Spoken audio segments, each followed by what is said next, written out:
Hi, Hugh Foster on the bass here. Time for another quick lick, but just before we get started, just a short note to say, if you want extra stuff for this one, head over to my Patreon, where you can get stuff like a downloadable PDF and a backing track for this and other lessons and all kinds of other stuff. And you get the self-satisfaction of having supported me, which would be great. Yeah, why not? So let's get into this one. A fun sort of, I want to say neo-soul, maybe acid jazz, kind of groove, medium tempo with a really fun lick at the end. And I've called this one 2-5 Fun, which is a play on words on 2-5-1, and simply because I am a deeply unserious individual and I am learning to embrace that the older I get. And yeah, who cares? So a few things about this one. First of all, we're in the key of G minor, broadly speaking. I'll get into detail why that isn't, such a concrete thing in just a second. And yeah, uses a concept called the 2-5-1, which is a building block of initially jazz harmony, but so many genres of music use this device to create cadences or just be part of chord sequences as a whole. So first of all, what is a 2-5-1? So say you're in the key of C major, all the white notes on the piano. Okay, so that's C major, that's the C major scale. Each note of that scale can be assigned a number, 1 for C being, the tonic, the home chord, right? So you're in that key, just for, demonstration's sake. And there are 7 other tones in that scale which can be assigned numbers, 1, 2, 3, 4, 5, 6, 7, and then back to 1 again. And a very typical jazz chord sequence, or in any genre, really, not really specific to jazz, is the 2-5-1. 2, 5, 1. And that's just what's known as a cadence, like it's a way of rounding off a phrase or end of a chord sequence. Not necessarily, but that's a typical thing. What's a typical 2-5-1 chord progression? So say a C is like a C major 7, right? D, being chord 2, could be a D minor 7. Okay, and G being chord 5 is a dominant 7, and then back to C, our major 7. So that's a typical major 2-5-1. Right? This one is, like I said, broadly speaking, in the key of G minor.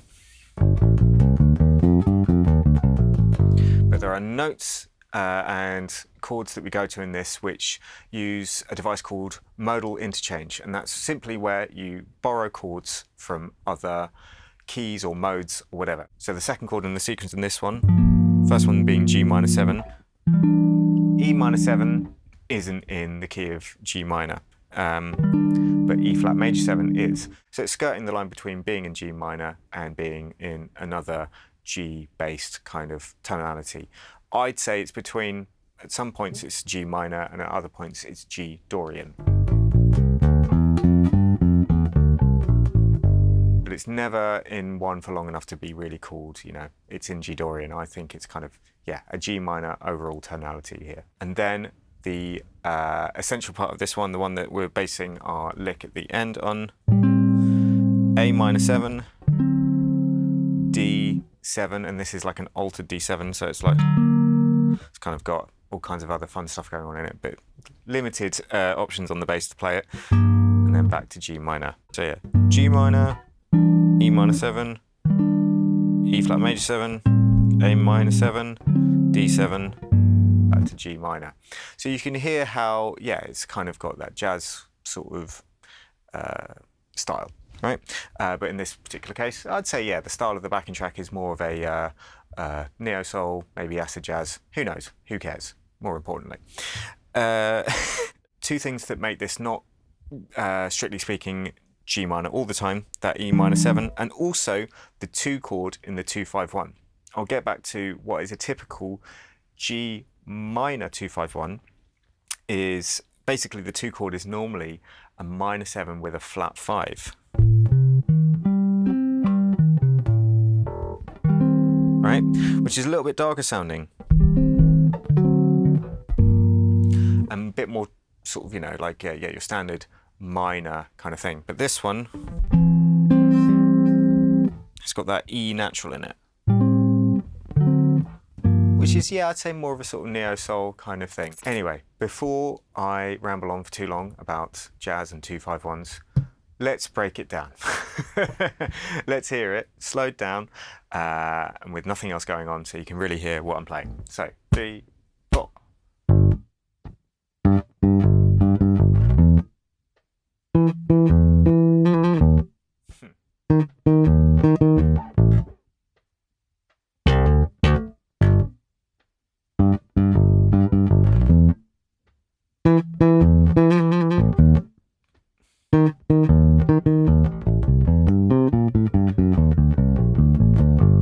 I'd say best thing to do now is to go bar by bar. First bar, we're just outlining the idea, the basic idea of what we're going to play for the most part. 1 and a 2 E. No. Okay, so we're playing a G and we're playing the octave of that G. G being the 3rd fret on the E string and also the 5th fret on the D. Trickiest thing there really is the rhythm. 1 E and a 2 E and da. So that nice bit of syncopation right at the start there. But yeah, apart from that, should be fairly straightforward if you're kind of an intermediate player. Then we're into our second bar, more or less the same.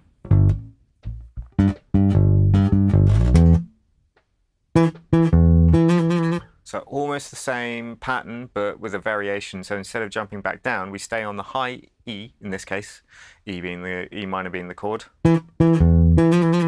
And do what I like to call a shake. It's kind of like a bass player's trill, where you move very quickly, sliding between 2 notes. And in this case, using the little finger. So it's really good bit of dexterity sort of test for the little finger there. And then we're into our third bar, harmony being an E flat major 7.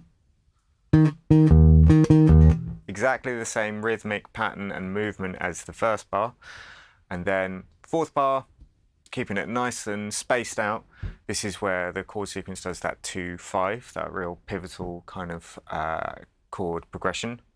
A minor, and then the D7. And here I'm just doing a nice kind of like popped kind of thing. So, you know, if you're doing sort of like a kind of slapping and popping, or if you're old school, thumping and plucking, as Larry Graham likes to call it, yeah, you'd kind of get the finger underneath the string. I like to, when I'm mostly playing with the fingers, just pull at the strings by kind of pinching them together between my thumb and my forefinger. I feel like that's a nicer way to keep things a little more controlled. So yeah, nice little tip there. So once again, that fourth bar, 1 E and a 2 E and a 3 E. Then the next 3 bars are the same as the first 3. I'll just play them.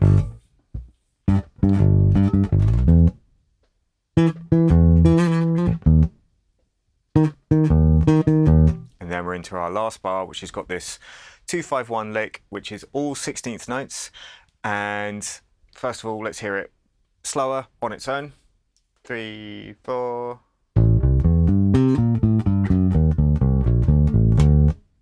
Okay, yeah. So a few things to unpack there. I'll do it even slower again. 3, 4.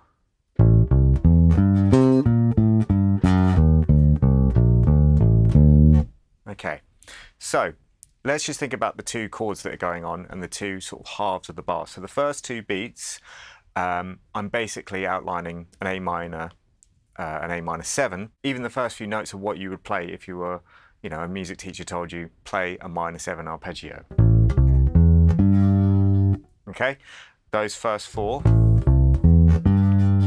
are A, C, the minor 3rd, E, the 5th, and G, the flat 7 of a minor 7. Okay, and then from that point onwards, it becomes more of a scale type thing.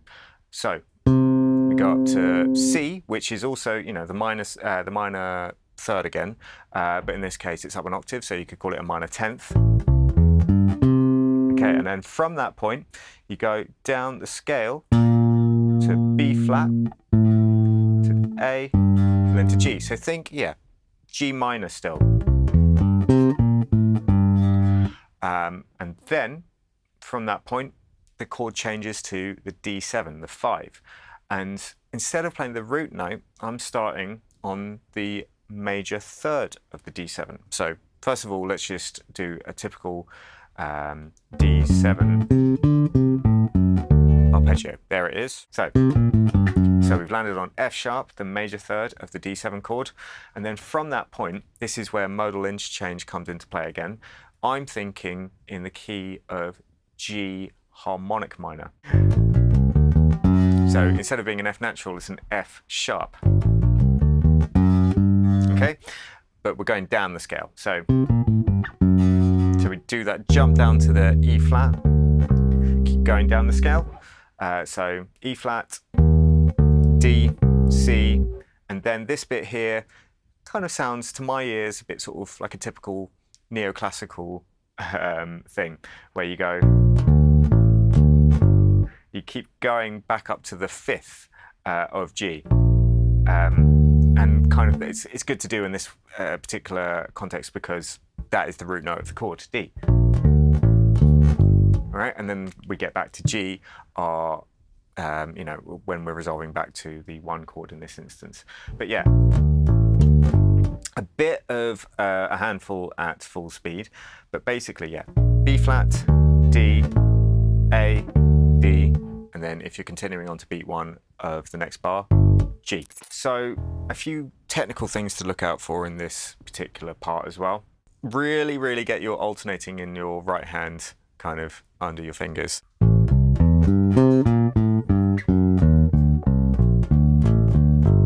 But I actually end up, if I'm going down a string, I do end up raking quite often. And there. But then it sets it up, you know, to be nice and alternating for the final part, which is quite important, yeah. So you're doing the first finger on the low string, second finger on the higher string, the E string and the A string. And in the left hand, I think, yeah, this is important to consider as well. So make sure you land with your little finger on the B flat on the 6th fret, and then ring finger on the D, the 5th fret on the A string, and then second finger on the A, the 5th fret on the E string. And yeah, that is really, really important to kind of slow that right down and make sure that's, you know, pretty seamless. And yeah, that's the trickiest moment by far, especially as it comes at the end of it, you know, a whole bar of 16ths. But yeah, nice little sort of like Bach style kind of bass line there at the end. But yeah, one that works in sort of jazz context. That kind of covers that lick at the end there. And what I will say about this is, you know, like, try this in another key, or all 12 keys, you know, like, say you're in the key of D minor.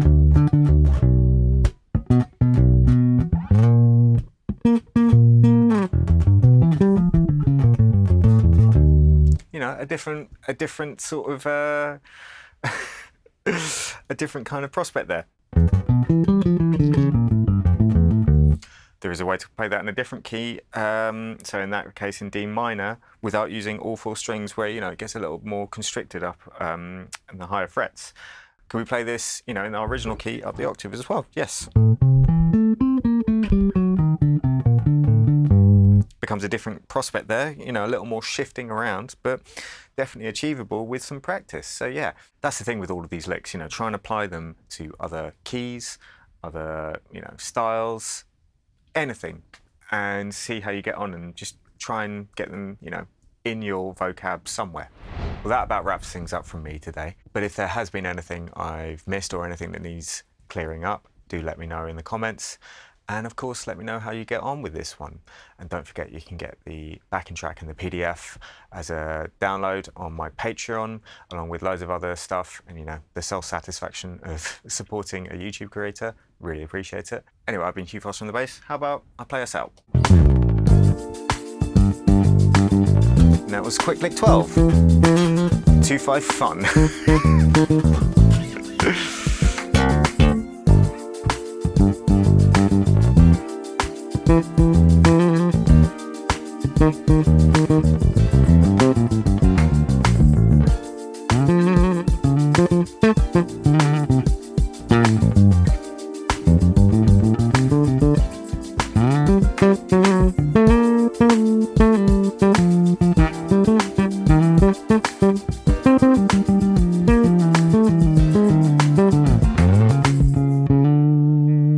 Whatever, who cares?